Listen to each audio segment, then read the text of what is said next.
That's why. Why couldn't I turn this on a little bit sooner? It says cervix, you freak.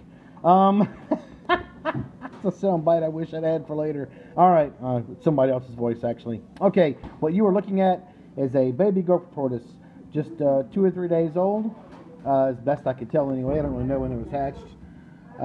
There's another one. Anyway, got to work today, and there was a box on the stoop that basically said 6 baby gopher tortoises need a home, and another box that basically said 3 unhatched baby gopher tortoises need to be hatched.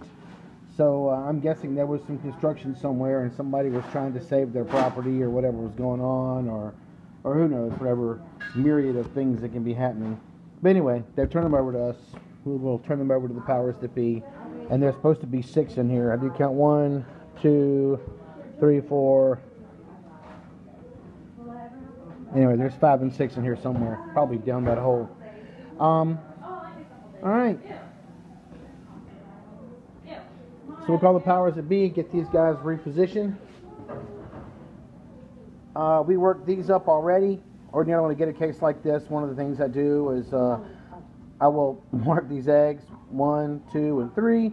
Always know when you're going to move a reptile egg in any way, shape, or form, you always mark the uppermost part of it in a way that you can identify it. In this case, obviously, we have 1, 2, and 3, because the reptile eggs, once the air sac actually connects to the egg wall, it stays there and it's permanent. It does not float around like that in chickens and most birds. So you do not move reptile eggs. They sit still and they do not move. Anyway, I have already taken these guys out, dug them out, taken x-rays, and all 3 of these eggs are non-viable. Egg number 1 is mostly air-filled. Number 2 is mostly yolk and fat and so forth filled. And this one actually has some darker content to it, but I'm not seeing any sign of skeleton whatsoever. And it candled to be almost ultimately black, so it's probably just full of a black mold.